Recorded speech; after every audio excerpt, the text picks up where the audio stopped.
Thank you for tuning into HOLLYWOOD. My name is Elise Hollywood Evans, and I am the Bay Area's Forever Joy Girl. And you know, one thing I actually love about my show, I have some of the greatest guests who come on my show: singer, songwriter, motivational speaker, author, makeup artist, entrepreneur. I mean, my God, she's every woman. One of the most fabulous dressers in Oakland, Nicole Caldwell, affectionately known as Nick. Nick is here. Nick, yay! Clap it up for Nick Caldwell. Thank you. Isn't she beautiful? Look at her. Those cheeks, I love it. Oh my God, your makeup is fabulous. Everything. Thank you for having me. Oh, you're very welcome. So, Miss Everything, okay, right? It's like with her, where do you start? Because she's so talented. How about we start with the music? Okay. Yeah, gospel, R&B, jazz, you do it all. I do it all. I started, I've been singing all my life. Mhm. My family, I come from a musically gifted family. So I've been singing since I was a little girl.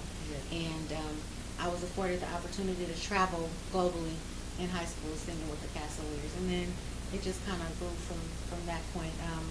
A product of Oakland, a Yes. product of amazing musical programs in the city of Berkeley, at Cal Berkeley, and I've also sang background for Lettucey, Yes. Dave Hollister. So I've been afforded the opportunity to travel. Let us see Dave Hollister, Yeah. Nick, wow. I've been afforded some amazing opportunities. My gift has taken me to some amazing places. So And if I'm you honored. haven't, yeah, and if you haven't checked her out, I checked you out on YouTube. Oh my God, can you sing gospel? Oh my God. Aw. You touch my spirit. When you sing, it doesn't matter what you're going through. If you have a feeling, just tune into Nick. And Thank you. she will cure you with that beautiful Thank voice. you. Yeah. I didn't know that you tuned in on YouTube. Yes. Thank you. Girl, yes. Thank you. So, I mean, you really can touch a person's spirit. Now, did you grow up singing in the church? Absolutely. Mhm. I grew up singing. I think my first solo in church, I was 5, and it was "Dear Jesus, I Love You." So I've been singing since I was like little, Wow. talking then singing. Well, who influenced you?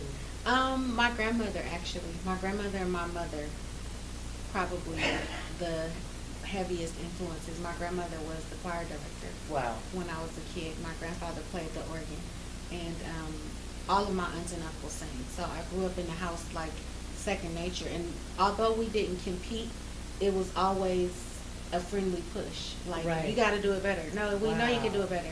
And there's like, when you come from a family where everybody sings, there's like no solos. Like Right. everybody, it's like can be 10-part harmony at any given Oh moment. my God. So, you know, you are forced to basically get it right when you're in a house with that many people who can sing. Wow. But my grandmother and my mother were my biggest influences. Wow.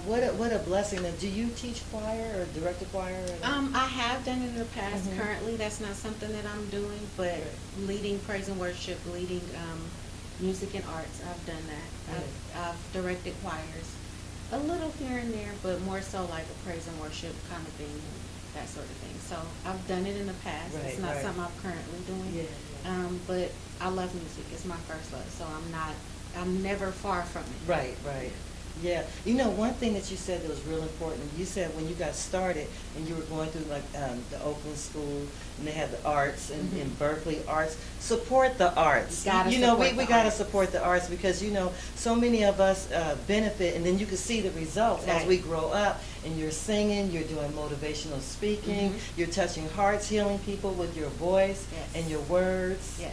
Yeah. So support the arts. Gotta support the arts because we don't have programs anymore. Right. The state and the funding is no longer there. So if we don't support them in where they're privately funded, we won't even have it. The kids Right. won't be afforded the same opportunities and outlets to basically do what it is that they love doing and what Right. they're gifted to do. So the inroads to industries and doing what you love are a lot harder. It's almost unattainable if you Right. don't have people who are supporting the arts. So I'm always intrigued when I see celebrities and other artists that are giving back and taking the time with students to do private and public, but few public programs that we still have, Right. but it's necessary. It's necessary, and thank you, yes. And you know, I want to talk, look at your face, it's just so beautiful. Thank Now, I you. know, look at her, oh my gosh, she's so gorgeous. Thank you. You have your own line of cosmetics. I do. She is the CEO and founder of Just Glam and Swank, right? Yes. Let's talk about that. Yes. So I started Just Glam in 2006. I knew very little about makeup. I just really knew how to do my own. And I learned a lot from Mel, of course. Right. But I studied and basically just threw myself into an industry that I loved, but wasn't necessarily extremely skilled in. Okay. But I wasn't afraid to jump in and do it. Like, I don't have any artistic background. I'm crafty, but So not you really. Wait, hold up, you don't draw? Can't draw, You can't draw a stick figure, What? can't do a What? hangman, I barely can write a sunshine. Like, I'm not really that good, but Right. I do have an artistic eye. So Yes. I am really good at colors and schematics and things of that nature. And I am a visionary by nature, so I can see the end result of something before I even have the pieces to put it together. That's probably helpful for me in artistry. But Wow. I started Just Glam because I felt like cosmetics were not affordable for women who couldn't afford a $40 compact from MAC Wow. or an Estee Lauder and things of that nature. So I wanted to have something that was affordable from low end to high end, where Yes. any woman or a college student or a mother of five, or doesn't matter what the economic status was, Right. that she would be able to afford to be beautiful. So I started the line under that, and it's been going ever since 2006. And then I started Swank under the umbrella of Just Glam. Okay. So Swank by JG, it's a vintage inspired accessories line. And You know I love accessories. Oh my I God. see you. Yes. Yes, so I Yeah. started that under the umbrella of Just Glam, co-founded with my little sister, Okay. who is a product of Oakland, also School Yes. of the Arts. Wow. Product development and product management was her major, and so Okay. I basically co-launched that, and I co-own it with her. Right. And it's really popular, vintage inspired jewelry, accessories, one of a kind pieces that she's Wow. also done, sunglasses, things of that nature. So it's doing really well. Well, you know what, anytime you see her walking down the street anywhere in the Bay Area, she is always just sharp. Thank I you. mean, the epitome of sophistication right here. Thank you. Seriously. Thank I you. mean, I sometimes I run into you like at the store, in passing, from interviews, no matter where she is, this young lady is always just sharp. Thank you. And you know, how can we support your cosmetics? Like, where can we get your cosmetics? Currently, justglam.com Okay. or swank.justglam.com. So everything is online. And then I do have the products in a few boutiques locally in the Los Angeles area. So Shoe Fanatics. Okay. And there's another Runway Boutique in LA also. Okay. But mostly a lot of the customers are online. I'd say 95% of the customer base is online. Okay, so do you travel back and forth to LA often? Are you I giving do. classes and? I travel to LA twice a month, Mhm. off and on, give or take, just depending on the flexibility of my schedule at that time. And then I also offer classes. I Mhm. probably do classes maybe quarterly. Okay. So the next one will be here in the Bay Area, and then I'll do LA, and then I'll probably do Atlanta and the DMV area. Okay, so you know, Yes. I'm going to invite myself to her class in the Bay Absolutely, Area. you should. I Yes. know I will be there, because every time I see you, your face is impeccable, Thank and I've you. seen your work, because she works on movie sets as I do. well, Mhm. and just impeccable. And I can't believe she says she doesn't draw. Not at all. These brows is it. Really? That's the best drawing you're gonna get out of me. Okay, well, look, I need a lesson in drawing my brows. Thank God I have Mel here. Yes. And now I have you when he's back in Philly. You know Right. who I'm calling, Miss Nick Caldwell here. Yes. Yeah, so you're also an author too, huh? I am. Wow. A new author.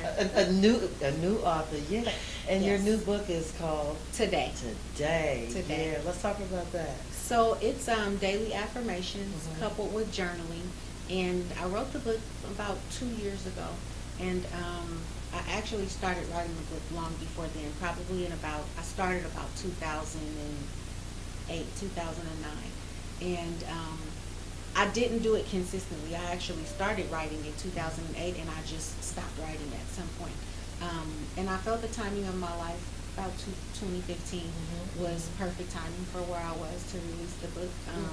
I had grown and matured through some things, Okay. and I was ready. It was time. So I released the book in 2015, January of 2015. And basically the book is daily affirmations. Um, Affirmations that I've lived through at some point in my life. And I started journaling as a kid and doing daily affirmations as a kid. Wait a minute, so you were a young writer. Like, Yes. who encouraged you, or what encouraged you just to start writing? Because I tell all young people, start writing about your life now. Mhm. So when you look back, you can say, oh my God, this Right. is what I was thinking when I was 12. And Absolutely. then writing helps you with your vocabulary, It does. with communication in general. Right. Yeah. So my grandmother is the one who encouraged me to write early, probably at the age of about 7 or 8. And as a kid, I didn't do a lot of television. I still don't watch television often, maybe once a month or so. Mhm. But I didn't watch a lot of television. I read books a lot, and I liked reading. Yes. It wasn't a task. It wasn't like my punishment. I actually liked going Right. to the library. I liked reading. Yes. And so my grandmother told me to start writing. So I started writing poetry, not knowing. Like at 7? About 7 or 8, I started writing poetry, yes. And Yeah. then I told her that I'd write a book someday, and she says, oh yeah, I believe you.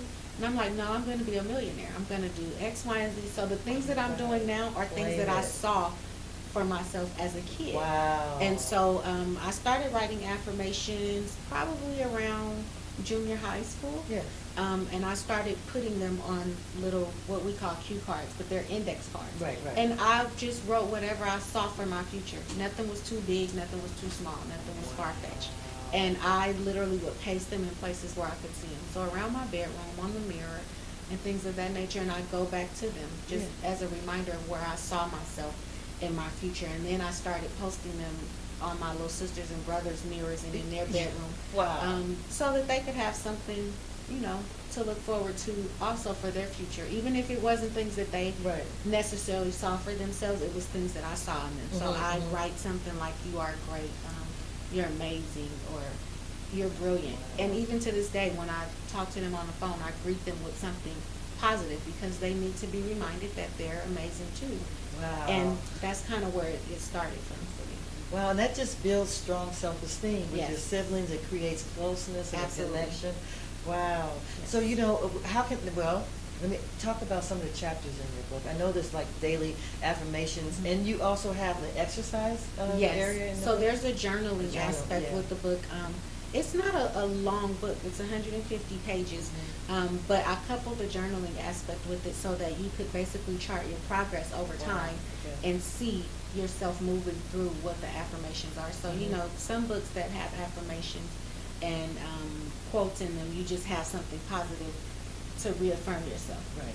But with this book, you actually have to do some self-evaluation, which is Wow. what the journaling aspect is. There are questions in it Wow. for you to kind of digest who you are. Well, and that's hard, and that's scary hard. to look inside yourself sometimes, because sometimes we have things going on that we don't even want to admit. I'm Absolutely. like that. You know what I Absolutely. mean? Yeah, and it just has you take a hard look inside of Right. who you are. And, yeah. But it's necessary. Yeah. I mean, how do you get, it's one thing to say something positive about yourself, but to have a question attached to it that asks you, now how do you feel about that? And you have to actually take the time to assess it Mhm. and then write it out. When you go back to it, you're like, wait a minute. So even 2 years Mhm. ago when I released the book, me reading it now and journaling with it, which is what I'm currently doing to do the re-release of the book, Wow. journaling with it is something totally different than it was when I wrote it, because I'm a different person at this Right. point. Yeah. But it's so self-reflective, and it's healing all at the same Right. time, because it's therapy for you to write out and assess how you feel about yourself. A lot of people aren't able to do Yeah, that. I know. It's hard, because Yeah. I'm afraid to do it. And But it's you have to necessary. you have to do it to grow, to live a greater life. I feel Absolutely. like we only get one chance on this planet. Make so it right. Make it right, make it good, Yes. make it feel good, all of that. Yes.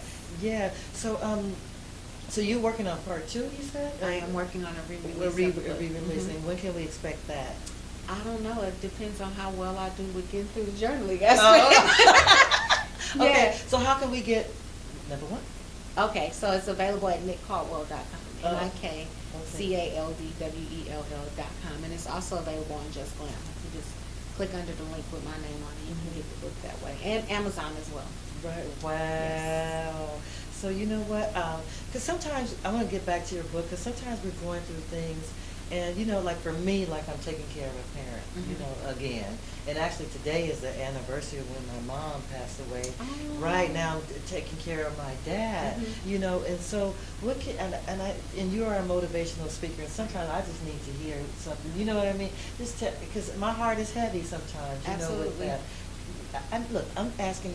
She's my Dr. Phil for right now, so I'm just going to be quiet and listen. Well, what I would say, I haven't lost a parent. So Yeah. when people always say, "Oh, I know what you're going through," or "I feel you," I don't. Mhm. So for me to sit here and give you something that's unauthentic Yeah. would be a disservice to you. But what I will say is you have the strength to get through it, because if you didn't, you wouldn't be living through it. Right. And so the fact that you do still have one parent, Mhm. you just got to take the opportunity to love on them Mhm. while you can. So Yeah. often we pay attention to what we don't have, Right. and we don't draw from the strength that we do have left. Mhm. You got to take each day as it comes, and Mhm. just love on the people that you have while you have them. That way, when they're gone or when you're gone, there aren't any regrets. Right. You've lived and you've loved to the best of your ability in that moment, and that's really all that you have. Mhm. So you draw the strength from your relationship with your mother, and you Yes. invest that in building your relationship and the time that you have left with your dad. Right. That's really all you have. So we Mhm. have to appreciate what we have in the moment. I don't Mhm. think that we do that enough. And that's a lot Right. of what today is about. You have to live and embrace the moment that you have it. Collect those, make memories in the moments that you have left. We're so busy going and doing and Right. being. Or even sometimes we're so busy living in the past.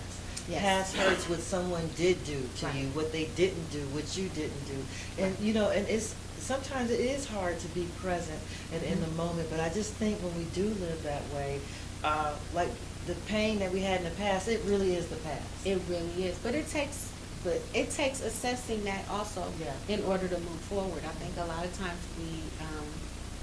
we self-sabotage our feelings because we put things and compartmentalize them, and we put them away. Right, And we right, forget to right. go unpack that stuff and deal with it.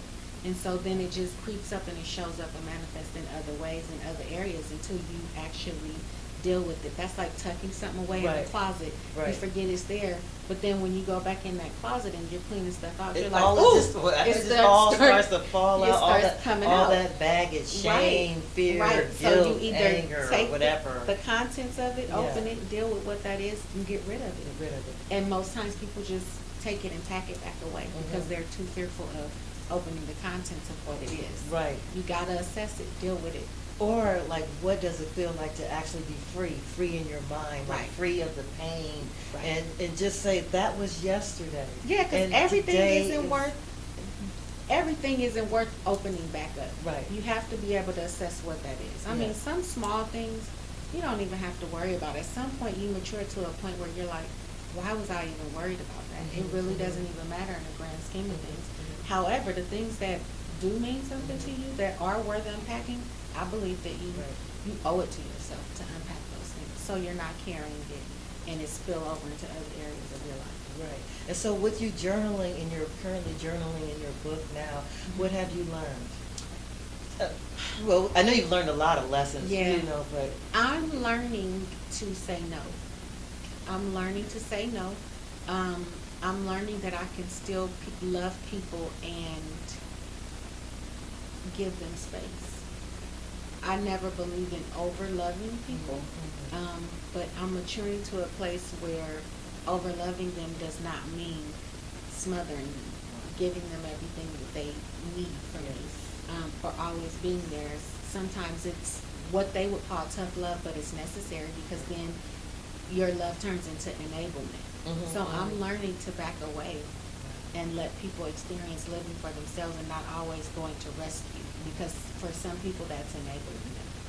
So Wow, yeah, it's a tough yeah, lesson yeah. because I don't believe in the concept of loving hard. I believe what people think loving hard is actually the definition of what love is. You're supposed to Mhm. love that way. But I do believe that I'm learning that there are healthy levels of loving Right. people. And that doesn't always look like picking them up, pulling them out. Yeah. Sometimes they need to get to a point where they think they're going to drown Oh. until they can pick themselves back up. So Yeah. Well, I could resonate on learning how to say no, because one thing about me, I started telling people, you know what, I set myself saying no to something else. Yes. And so sometimes I wouldn't want to tell my friends no, even say if I were freelancing, on a design project, and I'll say yes, and my heart is in it, but it's like, you got 20 things to do Right. before you do this. And so then I have to call up and say, oh, I'm sorry, I haven't finished the project, and then it just made me feel bad. Right. You know what I mean? So I said, you know what, I cannot set myself up for failure anymore. I just have to say no, mean it, and that's it, and that's all. Absolutely. Yeah. And that's okay. People have to understand that that's absolutely okay. Saying no for me, I don't overextend myself. However, I rescue people so many times that they never figure out how to save themselves. They Wow. never figure out what's necessary to make it work for themselves. So at that point, maybe the first time is fine to help. Maybe the second time is even fine to help. But 3, 4, and 5, Yeah. that's basically carrying someone and enabling Right. them. And they never learn the lesson in it Wow. because I'm enabling them. So at that juncture, it's on me. Right. It's not even them. So Right. I'm to blame at that point. And then resentment sets in because you start feeling like, Yeah. wait a minute, they aren't trying to get it for themselves. So Right. it's my responsibility to cover me. It's my responsibility to not enable. Yeah. And if I love people, I shouldn't be enabling them anyway. Right. There's a healthy balance. Yes. And I'm learning that it's okay to save some of me for me. Right. Yeah, because if I'm in a deficit, then I'm not really helping. Right.